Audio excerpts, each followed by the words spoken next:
제6계명이 금하는 죄가 무엇인가를 함께 생각하겠습니다. 먼저 교정된 본문으로 136문을 함께 고백하겠습니다.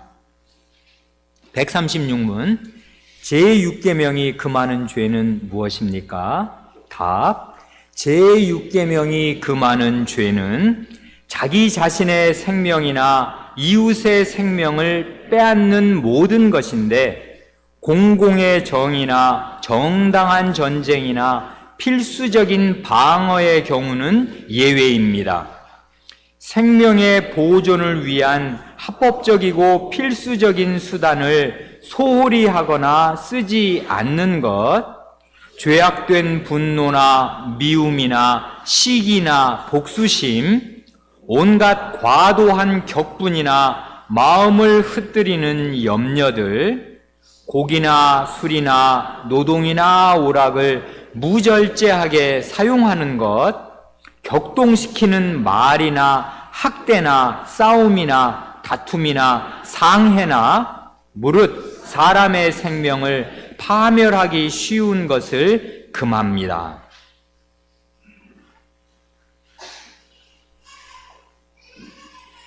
제6계명은 죽이지 말라 하신 것으로서 생명을 끊는 일을 금하신 것입니다. 모든 생명은 하나님께서 주신 것이고 그 소유권이 온전히 하나님께만 있습니다. 그래서 노아 홍수 이후에는 하나님께서 사람에게 육식을 허용하시고 동물, 짐승을 잡아먹을 수 있도록 허용하셨지만은 그러나 그때에도 고기를 그 생명되는 핏째 먹지 말 것이니라 하는 단서를 붙이셨습니다. 이게 창세기 9장 4절 말씀입니다. 그러나 고기를 그 생명되는 핏째 먹지 말 것이니라. 짐승을 죽여서 그 고기를 먹을 때에도 그 짐승의 생명은 주인이 하나님이신 사실을 기억하고 생명의 소유권자이신 하나님을 존중하는 마음을 갖도록 당부하신 것입니다. 그런데 이 말씀이 그땐 이런 방식으로 간단하게 말씀하셨지만 이게 단순한 권고사항이 아니었습니다. 굉장히 엄중한 목숨이 걸려있는 경고를 나중에 덧붙이십니다. 그래 레위기 7장과 레위기 17장 말씀을 이렇게 한 곳씩 제가 읽으려고 합니다. 짐승의 피를 먹으면 어떻게 되는가? 창세기에서는 그냥 핏째 먹지는 말아라, 고기를 먹되 이렇게 말씀하셨는데 레위기로 오면 7장 26절 27절에서 이렇게 말씀하십니다. 너희의 사는 모든 곳에서 무슨 피든지 새나 짐승의 피를 먹지 말라.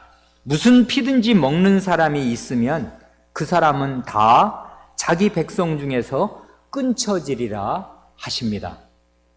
같은 말씀을 반복하시는데 레위기 17장 14절에서는 모든 생물은 그 피가 생명과 일체라.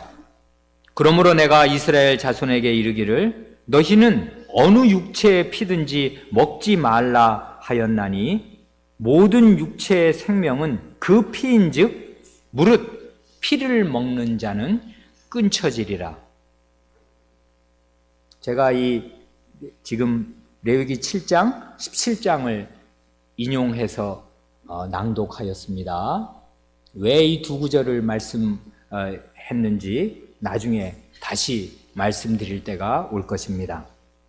여기 보면 피를 먹는 자는 백성 중에서 끊쳐지리라 하셨는데 이 끊쳐진다는 말, 백성 중에서 끊쳐진다는 말이 구약 성경에 자주 나오지 않습니까?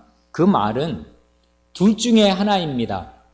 실제로 그 목숨이 끊어지든지 아니면 백성 중에서 추방되는 것, 출교되는 것을 말합니다. 둘 다 하나님이 다스리시고 있는 사회로부터 말하자면 추방되고 격리되는 것입니다. 그러니까 이 벌이 대단히 엄중한 것입니다.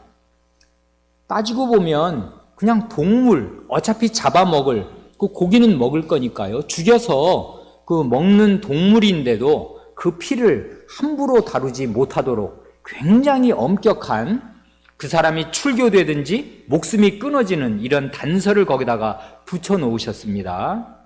이런 것을 보면 짐승이 사람의 그 음식이 되기 위해서 어쩔 수 없이 죽는 그때에도 하나님께서는 그 짐승의 생명의 소유권이 자기 자신에게 있음을 천명하시고 생명의 소유권자로서 자신의 존엄을 선언하십니다.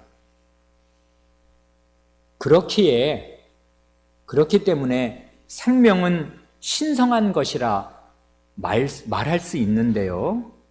생명이 신성하다는 말은 그 무슨 생명 자체에 어떤 신적인 기운이, 신적인 성질이 거기 깃들어 있어서 생명이 신성한 것이 아니고요.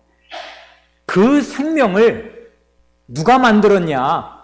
하나님께서 만드셨고 그 생명의 소유권이 누구에게 있냐? 하나님께 있기에, 하나님 자신에게 있기에 생명은 신성한 것입니다. 그러니까 생명을 함부로 대하는 것은 하나님의 주권을 침해하는 것이고 하나님의 존엄을 짓밟는 행위가 됩니다. 새나 짐승, 동물의 생명이 이렇다 그러면 하나님의 형상으로 지음받은 사람의 생명은 어떻겠습니까? 이건 더 말할 나위가 없는 것입니다.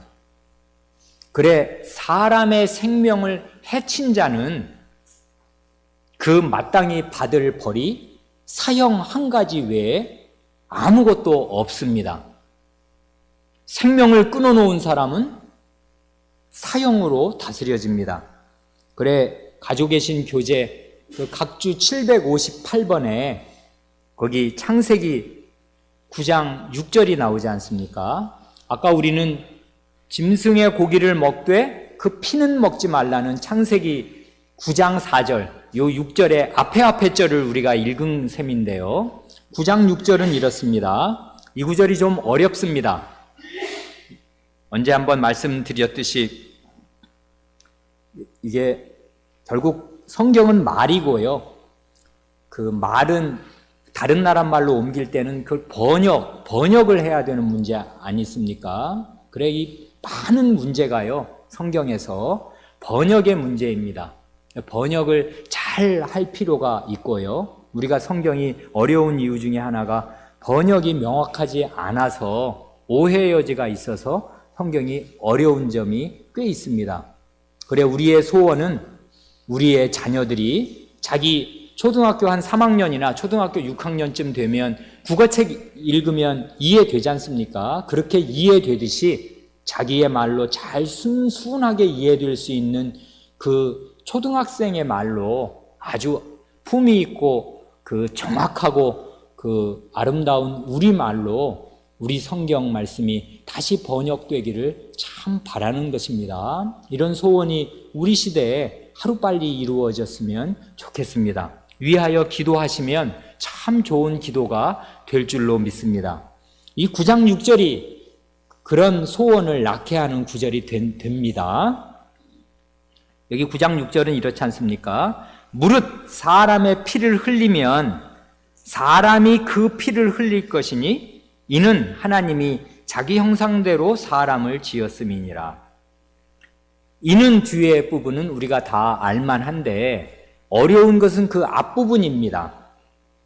무릇 사람의 피를 흘리면 사람이 그 피를 흘릴 것이니 하는 건데요. 두 번 사람이 나오는데 그 두 번째 나오는 사람 말이에요. 사람이 그 피를 흘릴 것이니 하는 말은 정확한 번역이 아닌데요. 직역하면 이런 거. 정확한 번역이라고 해도 됩니다. 근데 무슨 말인지 이 사람은 누굽니까? 잘 모르시겠죠? 두 번째 나오는 이 사람이 누구냐고요. 요걸 직역을 하면 이렇게 됩니다. 앞에 말부터 하면 무릇 사람의 피를 흘리면 이건 좋습니다. 그 다음 말 사람이 그 피를 흘릴 것이니 하는 말은 직역하면 사람에 의해서 그의 피가 흘려질 것이니 하는 말입니다. 이게 정확한 직역입니다.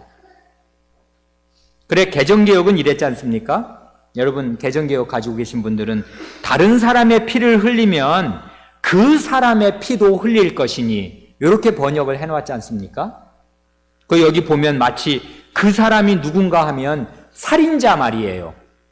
다른 사람을 죽인 사람, 다른 사람의 피를 흘린 사람, 그 사람의 피도 흘릴 것이다 하는 말인데 개정개혁은 그렇게 해놨는데 그렇게 되면 대단히 아쉬운 번역이 되는데 뭐가 빠지게 되냐면 사람에 의해서라는 말이 빠집니다. 그 완전히 원문에 있던 말이 없어지게 된다고요.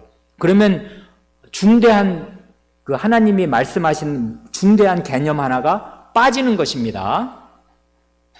그래 천주교 주교회의에서 번역을 이렇게 해놨습니다. 이게 아주 잘 됐는데요. 사람의 피를 흘린 자, 그 자도 사람에 의해서 피를 흘려야 하리라.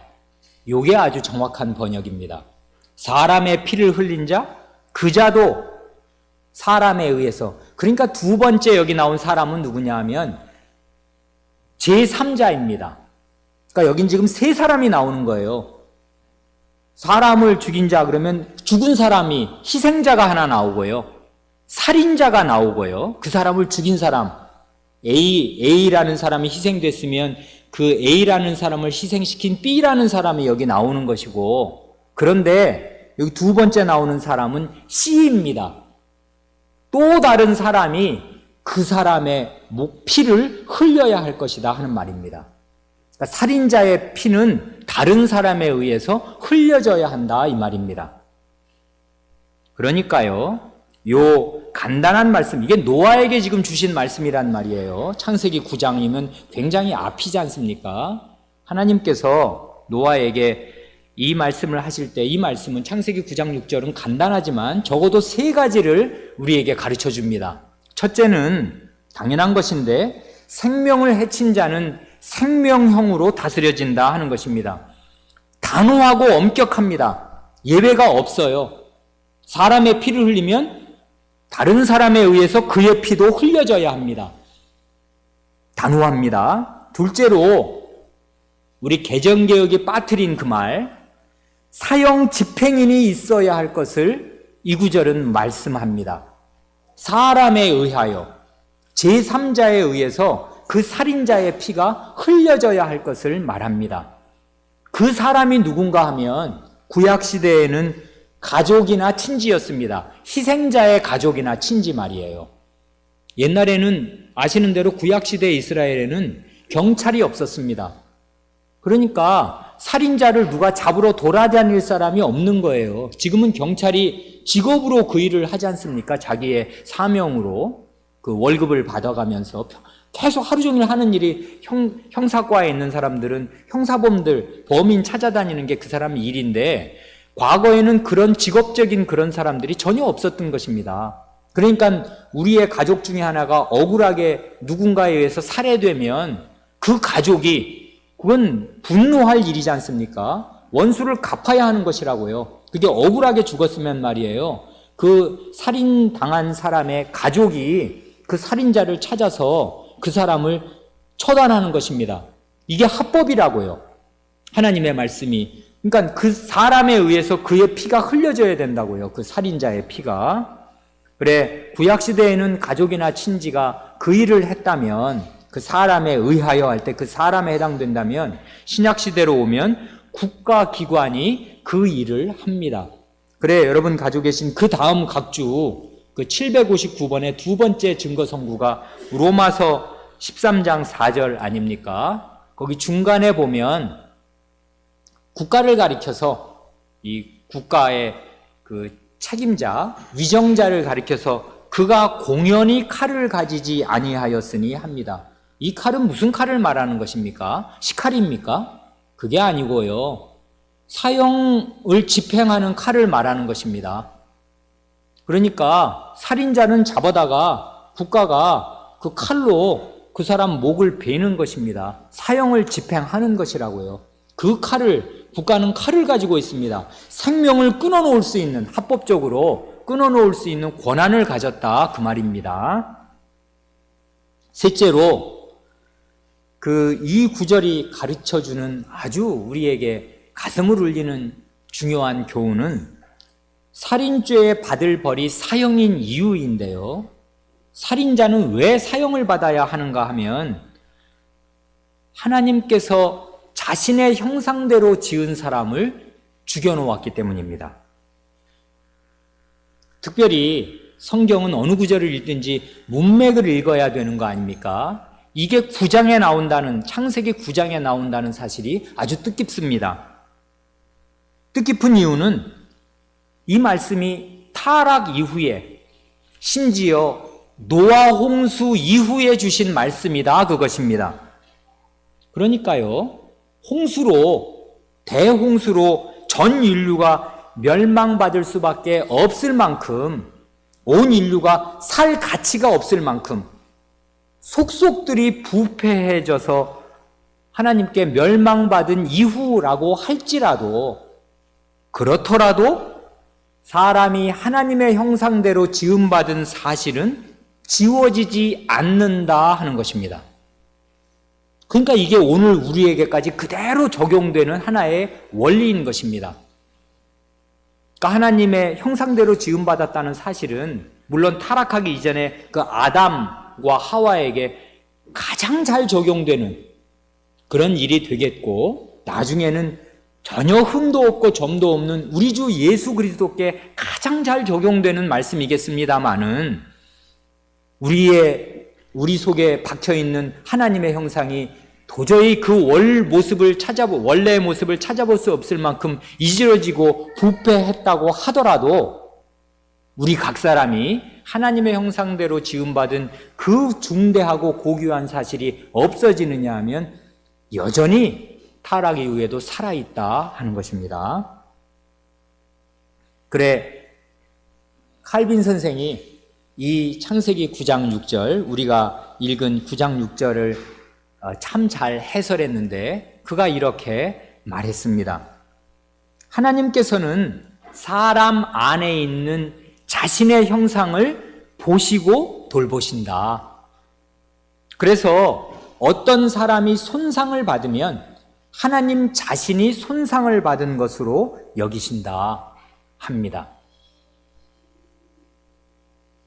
우리가 말을 덧붙인다면, 우리의 어린 자식이 어디 놀이터에 나가 노는데 어떤 사람이, 그 어른이 이유 없이 와서 그 애를 주먹으로 얼굴을 때린다든지 마구 팬다 그러면 그걸 보고 가만히 있을 부모가 어디에 있습니까?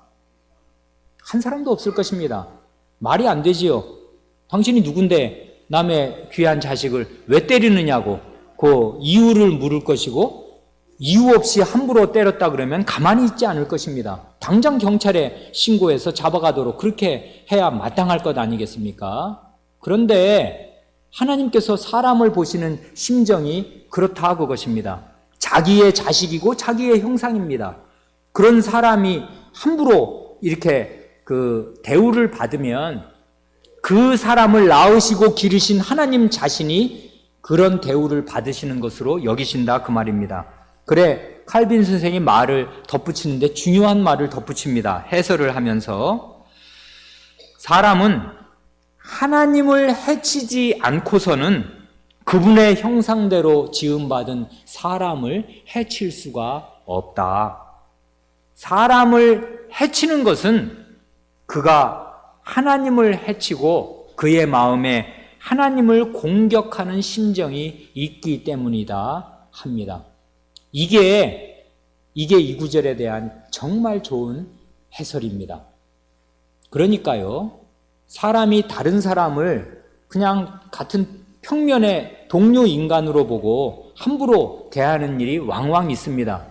우리 가족 간에, 뭐 부부 간에든지 부모 자식 간에 함부로 대하는 일들이 정말 얼마나 많습니까? 그 모든 일에 그 비중을 생각하면 우리는 얼굴을 들고 다닐 수 없는 죄인들일 것입니다.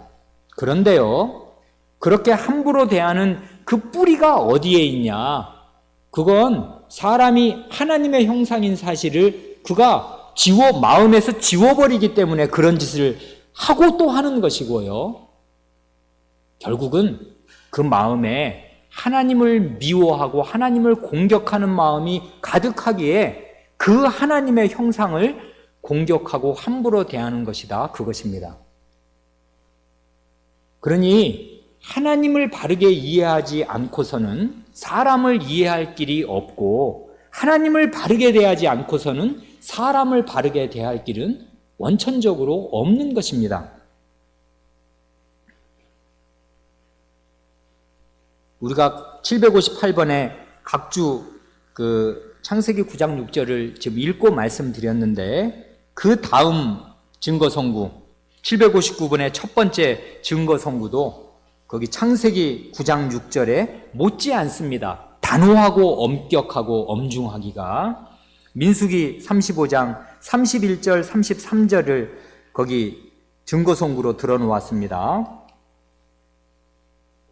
살인죄를 범한 고살자, 고살자라는 말 어린아이들 아시겠습니까? 고의로 살해한 자, 고살자입니다. 고의 살해자, 고살자의 생명에 속전을 받지 말고 반드시 죽일 것이며, 33절, 너희는 거하는 땅을 더럽히지 말라. 피는 땅을 더럽히나니 피 흘림을 받은 땅은 이를 흘리게 한 자의 피가 아니면 속할 수 없느니라. 그러니까 살인죄를 범하고 나면 보석금이 없다는 것입니다. 어떤 억만금의 돈을 내도 그 살인죄를 면죄받을 수가 없어요. 유일한 면죄가 아니라 유일하게 속하는 방법은 자신의 피를 흘리는 수밖에 없습니다. 그의 목숨이 그 살인죄를 범해서 그 피해자의 피가 땅을 적시게 되면 그 피로 인해서 더럽힘을 입은 그 땅은 그 가해자의 피가 아니면 속해지지 않는다는 것입니다. 그러니까 피해는 피입니다. 살인자는 반드시 죽어야 합니다.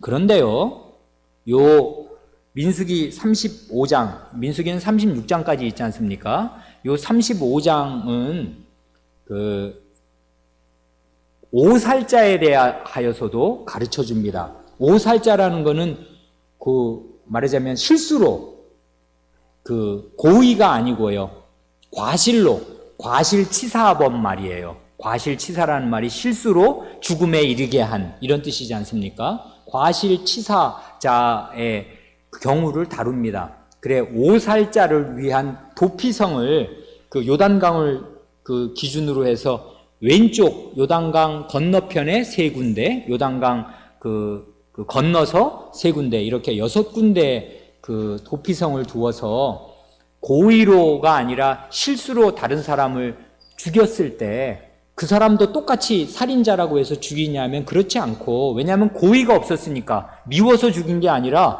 도끼질을 하다가 도끼가 도끼 머리가 빠져나가가지고 그 쇳덩어리를 맞고 누가 애가 죽거나 죽으면 이건 정말, 그리고 어떤 돌을 그냥 던져봤는데 숲속에다 던졌는데 그 속에 사람이 있는 줄 몰랐는데 사람이 맞고 만약에 죽었다면 말이에요. 그리고 누굴 장난으로 밀었는데 그거 넘어져서 그냥 뇌진탕으로 죽는다든지, 이렇게 살다 보면 이런 끔찍하지만 이렇게 과실치사가 있을 수 있단 말입니다. 이런 사람들의 경우에는 어떻게 하라는 거 우리가 다 압니다. 어떻게 하라십니까? 그 사람이 실수였기 때문에, 고의가 아니었기 때문에 살려는 줍니다. 그런데 그 피해자의 가족들에게 잡히기 전에, 잡히면 죽습니다. 죽어도 하는 수 없습니다. 잡히기 전에, 그러니까 도피성을 가까운 데 이렇게 둔다고요. 그래서 거기에 들어갑니다. 그 도피성을 관장하는 사람들은 레위인이에요. 레위인에게 그 성들을 주시거든요. 그러면 그 사람이 그 성으로 도망가서 그 성읍의 장로들에게 자기 사정을 고하고 이게 진짜 고살이 아니라 오살이었는지 실수로 죽인 것인지를 판정받은 다음에 실수인 것이 사실이면 그 성에서 살게 됩니다. 나가면 가족에게 잡히면, 피해자의 가족에게 잡히면 죽습니다. 죽어도 할 수 없어요. 그러니까 그 사람이 사는 길은 그 도피성, 자기가 들어간 도피성 안에서만 살아야 되는데 언제까지 사냐 하면 그 살인이 일어났던 현직 대제사장이 죽는 날까지 살아야 합니다. 그러니까요, 대제사장이 만약에 아버지가 일찍 돌아가셔가지고 30세 때 대제사장이 됐으면 그 사람 70까지 살거나 80, 90까지 살면요, 이 살인 오살자는 대제사장 죽는 날까지는 다시는 자기 고향 땅에 가서 자기 가족과 함께 살 수 없는 것입니다. 말하자면 이게 무기징역에 해당된다고요. 뭐 좁은 감옥에서 무기징역을 사는 건 아니고 상당히 넓은 어떤 성 안에서, 그 성 안에서만큼은 자유롭게 사는 것이지만은 그렇다고 해서 거주 이전의 자유도 없고 성 밖을 나가면 나갈 수가 없게, 그러니까 굉장히 살인을 실수로 사람을 죽였더라도 하나님께서 굉장히 엄중하게 다루시는 것입니다. 가족과 떨어져 살아야 한다고요. 낯선 사람들하고 평생, 거의 평생을. 이제 대제사장이 일찍 죽으면야 그 다음 해에 죽는다면 대제사장의 죽음을 이제 속전으로 해서 이 사람이 가족의 품으로 돌아갈 수가 있겠습니다. 이런 게 뜻하는 게 뭐겠습니까? 그 사람이 실수로 사람을 죽였더라도 중보자의 죽음이 아니면 그 죄값을 치를 수 없다는 것. 대제사장은 중보자지 않습니까? 중보자의 존재가 그 사람의 그 오살한 피값을 씻는다는 것을 가르쳐주고, 동시에 오살이라고 해도 받을 벌이 가볍지 않다는 것을 알려줍니다. 이에 비할 때 지금 우리나라는, 우리 사회는 얼마나 생명을 경시하는 사회입니까? 교통사고 사망자 수가 요 작은 요 한반도 우리 남쪽에서만, 우리나라에서만 1년에 가장 최근에 4,500명 됩니다. 그러니까 매일 평균이요, 하루 24시간이 가면 12명씩 차 사고로 죽어나가는 것입니다. 그러면 죽은 사람이 있으니 죽인 사람도 있을 것입니다. 그러니 그 사람들은, 이게 구약시대 법 같으면요, 평생 재빨리 도피성으로 가가지고, 그건 이제 실수였으니까요. 교통사고는 실수지, 누구를 앙심을 품고 죽인 게 아니지 않습니까? 그런 경우라도 구약과 같으면 그 사람 가족과 떨어져서 어떤 그 작은 지역 안에 평생 살아야 하는 것입니다, 거의.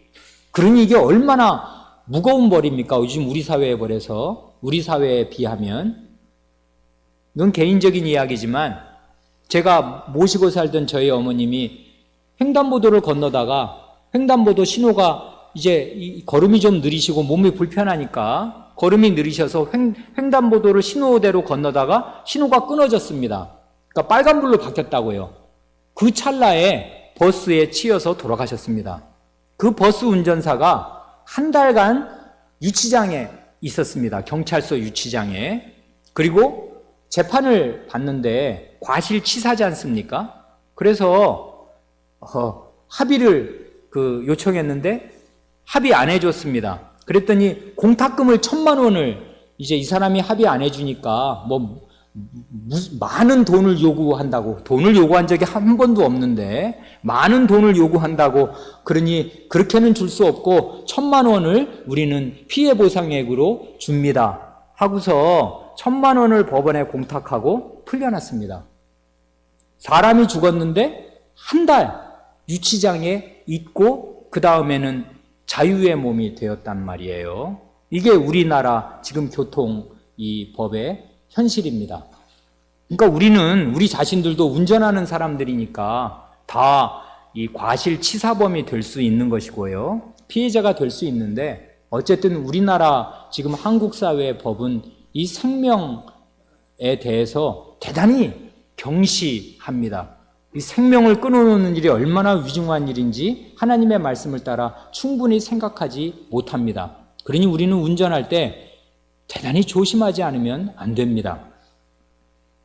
그러면 이 육계명이 뭐 고의로 생명을 끊어놓든지 그 과실치사를 하든지 이런 사람들에게 해당되는 것인가? 실제로 남의 생명을 끊어놓는 것만이 살인이고 죽이는 것인가? 아닙니다. 육계명은 뜻이 참으로 깊습니다. 우리 주님께서는 이 살인의 뿌리가 무엇인지를 아주 우리의 오금이 저리게 살이 떨리게 가르쳐 주셨습니다. 오늘 우리가 읽은 마태복음 5장 21절로 24절이 바로 그것입니다. 마태복음 5장 21절은 이렇습니다. 옛 사람에게 말한 바 살인치 말라. 누구든지 살인하면 심판을 받게 되리라 하였다는 것을 너희가 들었으나.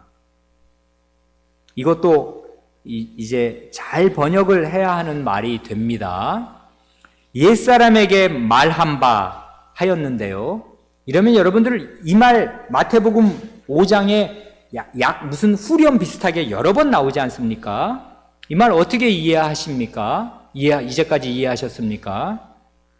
옛사람에게 말한 바, 누가 말했다는 것입니까? 여기서 옛사람은 누구고 누가 말했겠습니까? 이렇게 생각하셨죠? 옛사람들은 지금 이스라엘 사람들의 조상들인 옛날 구약시대 사람들, 아니면 최소한 이 사람들의 조상들, 옛사람들, 그리고 말하면 누가 말했겠습니까? 하나님 말씀이 이렇게 말했다, 이렇게 생각하시죠? 그게 아니에요, 이 구절은. 이게 말한 바가 아니라 옛사람에게 말하여진 바입니다. 직역하면 그렇습니다.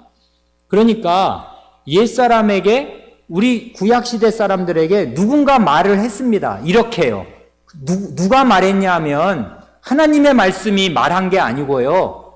이스라엘의 선생들, 랍비들이 말했습니다. 그래서 이 말을 이렇게 거꾸로 번역해도 좋습니다. 확 이해하기 쉽게 너희들의 조상들, 옛사람들이 들은 바, 이렇게 말해도 좋다고요. 말한 바가 아니라 옛사람들에게 말하여진 바입니다. 그러니까 옛사람들이 들은 바입니다. 옛사람들이 무슨 말을 들었냐면 이런 말을 들었습니다. 어떤 말이요? 살인하지 말어. 누구든지 살인하면 심판, 이건 재판이에요. 재판. 살인하면 재판을 받게 된다 라고 유대 랍비들이 이제까지 가르친 것입니다. 성경이 그렇게 가르칩니까? 안 가르쳐요. 성경은 아까 우리가 봤지요. 성경은 살인하면 어떻게 된다고 가르쳤습니까? 다른 사람이 그 사람의 피를 흘려야 된다. 살인하면 사형이다. 성경이 가르친 건 일관됐던 거예요. 구약시대는. 살인하면 재판이 당연히 있습니다. 이게 고살이냐 오살이냐를 판단하는 재판이 있습니다만은 살인하면 재판을 받는 게 중요한 게 아니라 죽는 것입니다. 이게 구약의 가르침이라고요. 애누리 없는. 그런데 이 사람들은 살인하면 재판을 받는다. 상당히 법을 낮추어 놓고 이렇게 희미하게 가르친 것입니다. 그런데 예수님이 그걸 전복시키십니다. 이런 방식으로요. 나는 너희에게 이른다. 너희들 랍비들이 이제까지 무슨 말을 했든 다 그건 소용이 없는 말이고, 내가 권위 있는 자리에서 하나님의 법을 새롭게 해석할 뿐 아니라 하나님의 법을 원래 제정하는 그런 자리에 있는 수법자로서, 법을 내는 입법자로서 내가 말한다 하고 권위 있게 말씀하십니다. 뭐라고 말씀하시냐면, 형제에게 노하는 자마다 심판을 받게 되고 형제를 대하여 라가라 하는 자는 공회에 잡히게 되고 미련한 놈이라 하는 자는 지옥불에 들어가게 되리라. 여기 주님께서 세 단계로 말씀하십니다. 삼심제를 지금 말씀하시는 거라고요. 여기 보면 심판, 공회, 지옥불 단계적으로 지금 말씀하시는데, 사실은 그 세 단계에 해당되는 그 죄상이 똑같습니다. 보세요. 여기 보면 형제에게 노하는 자마다 니들이 말하는 재판을 받게 된다 이것입니다. 니들은 살인하면은 재판을 받는다고 니네 조상들이 그렇게 말했지? 아니야. 형제에게 분노하면 니들이 말하는 살인죄에 해당되는 그 지방재판소에서 1심 판결이요. 지방재판소에서 1심 판결을 받지 않습니까? 그 재판을 받게 돼, 형제에게 노하면. 그럼 우리는 지금 다 어떻게 되는 것입니까? 다 재판소에 끌려가서 피고로 서게 되는 것입니다. 형제에게 노하지 않는 분 여기 이제까지 계십니까?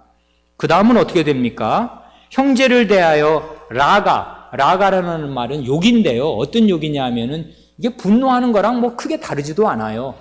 머리가 텅 빈 놈이다 이런 것입니다. 머리가 텅 비었다 이렇게 애가 왜 생각이 없냐? 이러면서 왜 상대방의 인격을 무시하는 말을 하는 거 있지 않습니까? 그게 유대인의 욕인데 라가입니다. 형제에 대해서 라가라고 하는 자는 공회. 이건 뭡니까? 최고재판소라고요, 이스라엘에. 그러니까 인간 법정 최고법정에 서게 된다 이 말입니다. 살인을 해서가 아니라 형제에 대해서 그런 인격을 상해하는, 해치는 말을 하면 너희들이 제일 무서워하는, 여기서는 지금 공회에서는 사형 판결을 내릴 수가 있습니다. 실제로 공회에서 예수님에 대해서 사형 판결을 내렸지 않습니까?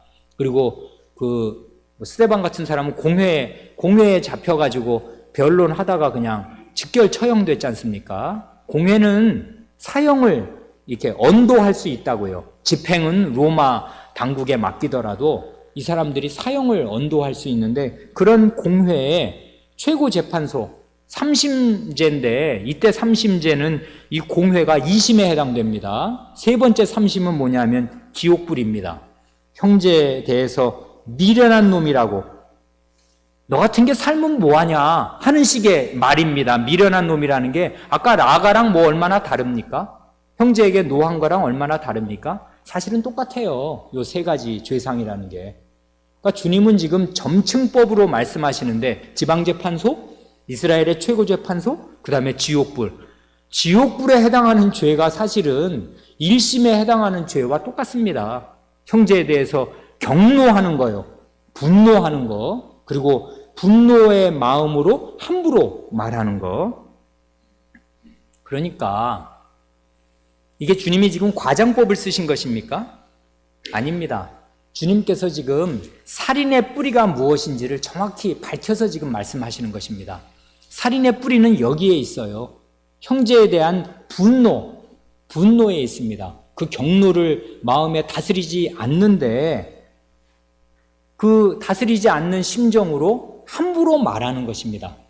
그 마음속에 있는 분노가 이 목젖을 타고 입으로 쏟아져 나와서 입 밖에 나오게 될 때 그 사람은 지옥불에 원래는 던져져야 할 죄를 짓게 됩니다. 왜 그러냐면 살인자니까. 그런데 그게 왜 살인인가? 하나님의 형상을 해쳤기에 살인입니다. 하나님의 그 형상인 사람의 생명을 위축시키고 그 어떤 다른 사람으로부터 너는 살면 뭐하니? 라가야, 넌 미련한 놈이야 라는 말을 듣고 생명이 피어나겠습니까? 생명이 위축된다고요. 그런 말을 여러 사람으로부터 계속 들으면 정말 자기는 살 가치가 없는 사람인 것처럼 생각한다고요.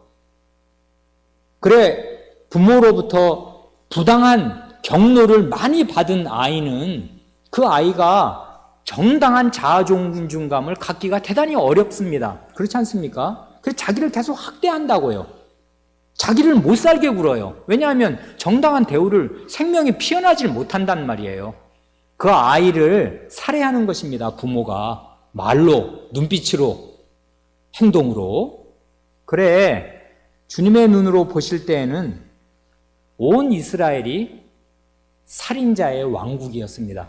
이 주님의 눈으로 사람을 보면 이렇게 해당되지 않는 사람이 어디 있습니까? 예수님의 제자들, 무수히 몰려오는 수만 명의 군중들 가운데 이런 살인자가 아닌 사람이 어디 있습니까? 그러니 주님께서는 얼마나 사람 대하시는 게 힘드셨을까? 그 마음이 어려우셨을까? 이 살인의 마음으로 미움과 증오심으로 드글드글하는 사람들이 자기 주변을 다 이렇게 덮고 있는 것입니다. 주님의 눈빛으로 볼 때 그 정당한 잣대로 보면 그런 것입니다. 그래, 이 주님의 말씀을 따르면 생명 경시의 뿌리는 하나님 경시에 있습니다. 그게 틀림이 없어요. 왜 생명을, 다른 사람의 생명과 다른 사람의 인격을 경시하냐 하면 그 생명을 내신 주인인 하나님을 경시하고 무시하는 마음이 배어 있기 때문에 그게 어쩔 수 없이 그냥 튀어나오는 것 뿐입니다.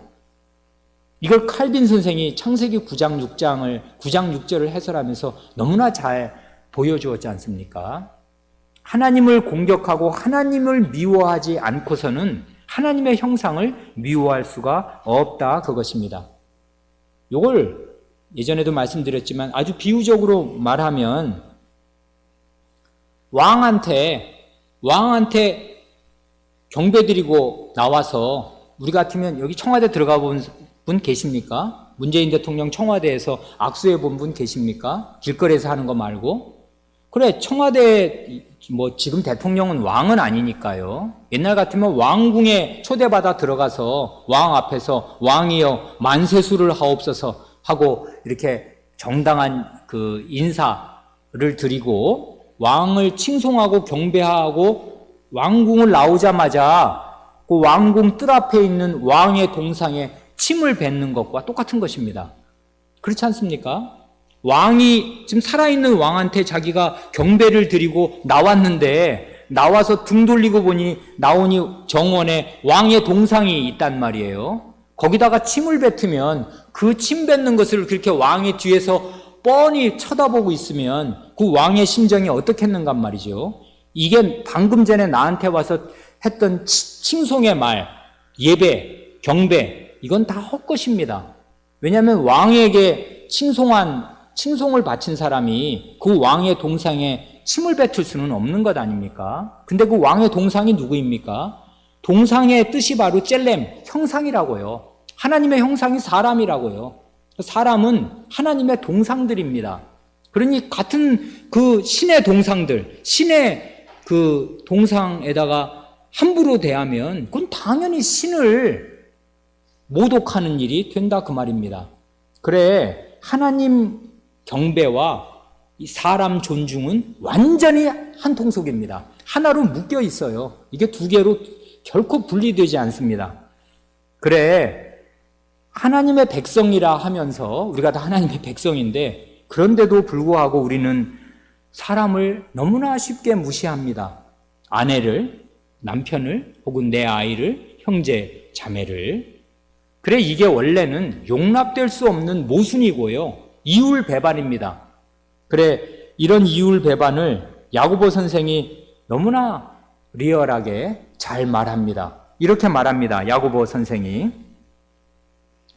야고보서 3장 8절로 11절, 혀는 능히 길들일 사람이 없나니 쉬지 아니하는 악이요 죽이는 독이 가득한 것이라.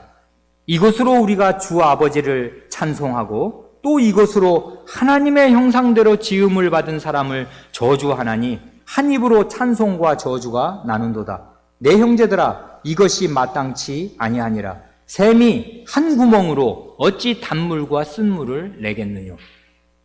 이건 원래 자연에서는 있을 수가 없는 일이다. 샘이 쓴물을 내든지 단물을 내든지 그 샘에서 나오는 물은 똑같아야 되는데, 희한하게 이 야고보 선생이 내 형제들이라고 부르는 신자들은 한 샘에서 두 가지 물이 나옵니다. 하나님을 경배합니다. 주 아버지를 찬송합니다. 찬송한 그 입입니다. 그런데 그 입으로 하나님의 형상대로 지음받은 사람을 저주합니다. 함부로 말한다고요. 라가라고. 그리고 분노를 쏟아냅니다. 왜 그렇습니까? 사실은 그의 예배가 헛것이고 그가 믿는 하나님을 믿는다는 믿음이 헛것이기 때문에 그렇습니다. 그가 믿는 하나님은 가짜입니다. 진짜 하나님을 믿으면 하나님의 동상을 함부로 대하지 못하게 된다고요. 그러니 우리는 이 육계명 앞에서 벌벌 떨게 됩니다. 내가 믿는 믿음이 진짜인가? 내가 믿는 하나님이 진짜인가? 가짜가 아니고서야 어떻게 하나님에 대한 인식이 이다지도 박약해서 우리의 마음에서 두 가지 물이 동시에 나온단 말입니까? 예배 드릴 때는, 찬송 드릴 때는 진심으로 부르는데 이 하나님의 동상들에 대해서는 계속 침을 뱉으니 도대체 이 마음은 무엇입니까? 그러니 이 6계명은 살인하지 말지니라 하는 계명은 대단히 뿌리가 깊습니다. 우리의 마음 구석구석을 헤아리면서 너는 살인자다 하고 가르쳐 줍니다.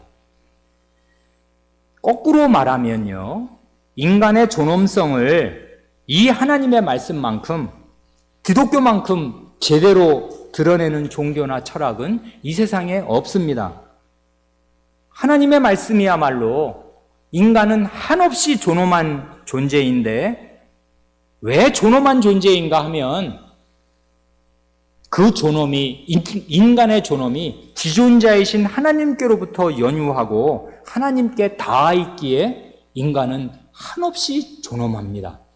아무리 이 어린아이같이, 심지어 정신박약아라도 상관없습니다. 그가 사람인 한에는, 짐승이 아니고 사람인 한에는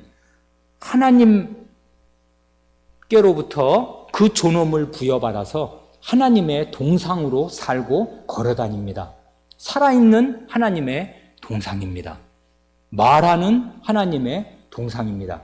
그러니 우리는 그런 동상에게 침을 뱉으면 우리의 예배는 다 헛것입니다. 그래, 아까 우리가 읽은 그 마태복음 5장을 보면 거기 방금 우리가 읽은 그 옛사람에게 말한 바, 그 살인에 대해서 세 가지로 가르치신 다음에 바로 말한 게, 그러므로 그 형제에게 원망 들을 만한 일이 있는 줄 생각나거든 예물을 제단 앞에 두고 먼저 가서 내 형제와 화목하고 그 후에 와서 예물을 드리라 하지 않습니까? 예배에 대해서 가르친다고요. 살인에 대해서 먼저 가르친 다음에 바로 이어서 예배를 가르쳐요. 살인의 심정으로 예배 드리면 그 예배는 헛거니까 먼저 형제와 화목하고 형제에 대해서 바른 마음을 가지고서 예배 드려라. 그렇지 않으면 너의 예배는 헛거다. 하나님이 그런 예배 받으실 수가 없지. 살인자의 예배를 하나님이 어떻게 받냐라고 하시는 뜻에서 살인에 대해서 가르치고 바로 예배를 붙여서 말씀하십니다. 그러니 우리의 예배는 얼마나 엉터리이겠습니까? 그러니 6계명 앞에서 우리가 어디 피할 데가 없습니다. 마지막으로 대우리문답 136문 맨 앞부분을 읽고 마칩니다.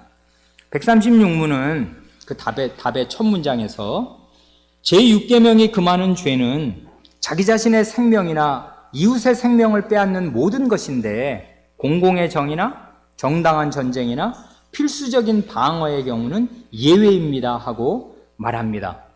여기 자기 자신의 생명을 넣은 것이 뜻깊고요. 자해 행위, 자살, 이것도 살인입니다.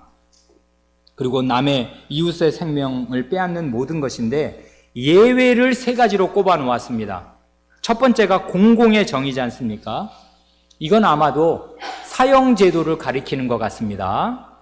왜 그러냐면 사람이 피를 흘리면 사람에 의하여 그의 피가 흘려질 것이다 하는 게 하나님의 법이기 때문에 그래요.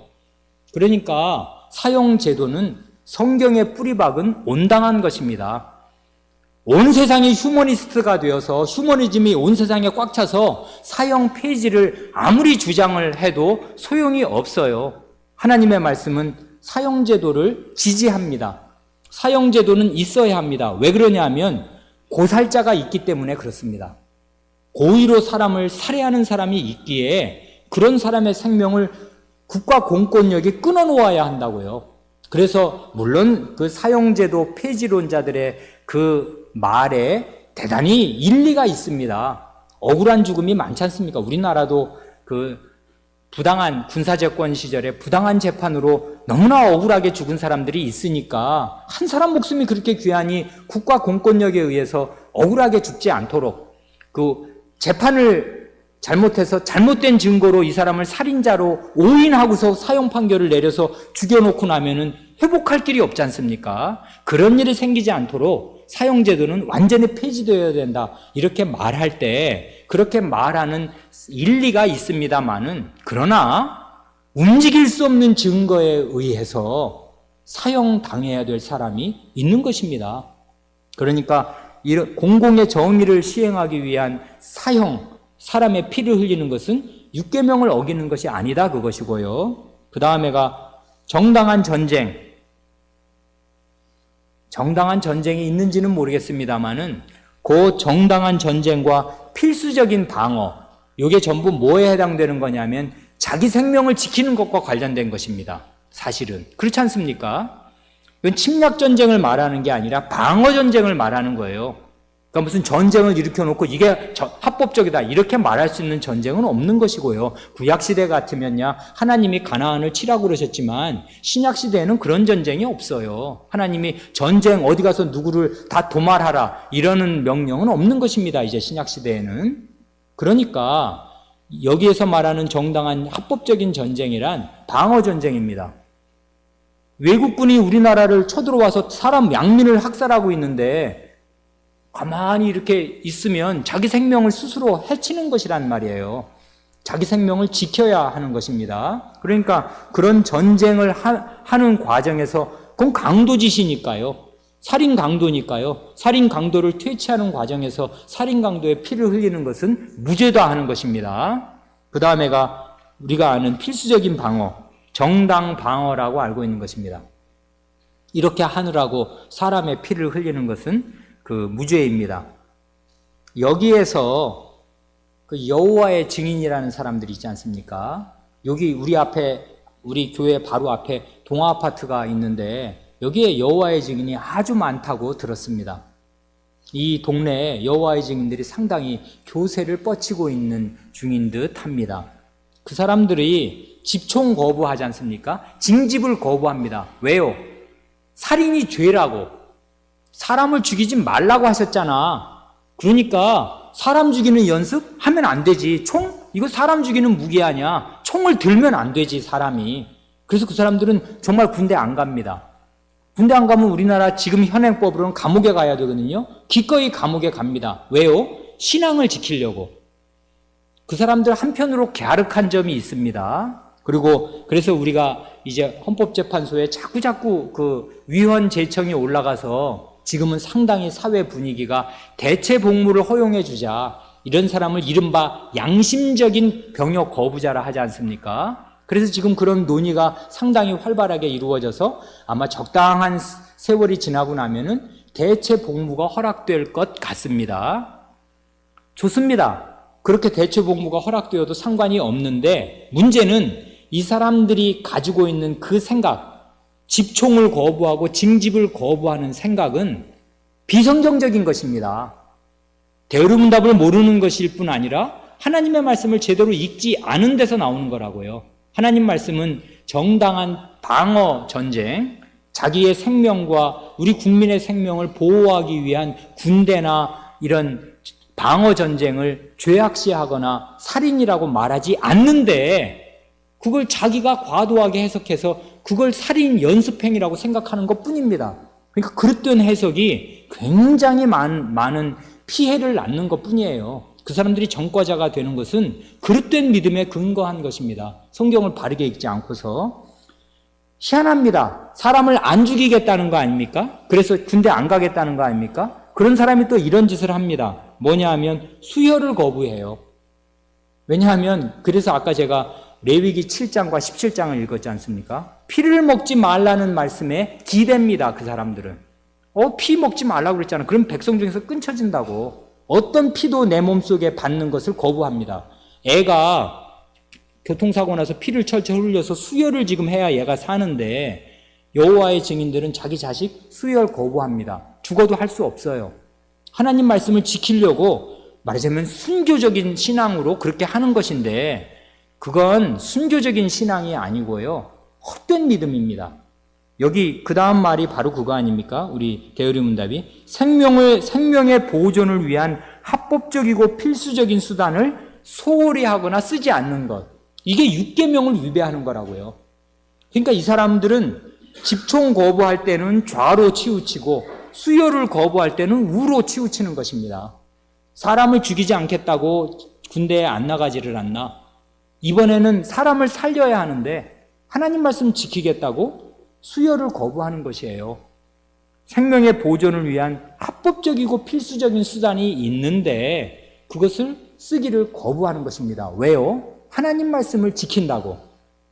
그게 헛된 신앙입니다. 하나님 말씀을 제대로 읽지 않고, 그러니까 우리에게 신앙 고백이 대단히 중요하다고요.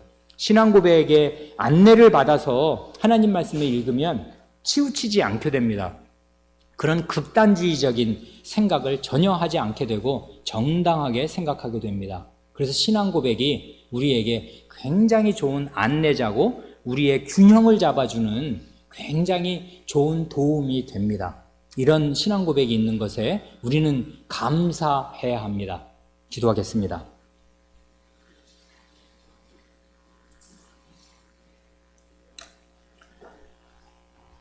하나님 아버지,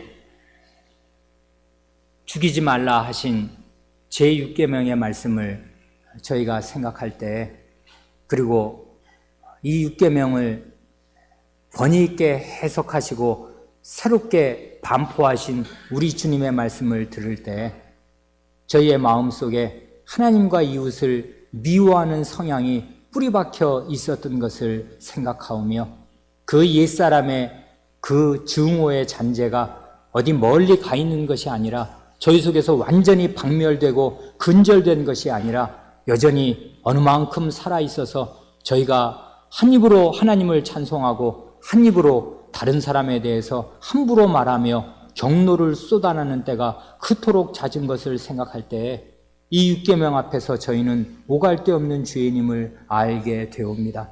주님, 그러므로 저희에게 하나님의 두려우심과 하나님의 살아계심을 더욱 마음 깊이 가르쳐 주시고 마음에 새겨 주셔서 살아계신 하나님이 저희 마음에 가득하게 하여 주시고 하나님을 알고 사랑함으로 그 하나님의 형상이요 동상들인 동료 사람들을 참되게 사랑하는 법을 깨우칠 수 있게 하여 주시옵소서. 저희의 많은 죄를, 저희의 살인죄를 그리스도의 피로 씻어주시고 용서하여 주시며 성신으로 저희의 마음을 새롭게 하셔서 그리스도의 형상, 곧 하나님의 형상이 저희 마음에 이루어질 수 있게 하여 주시옵소서. 우리 구주 예수님의 이름으로 기도하옵니다. 아멘.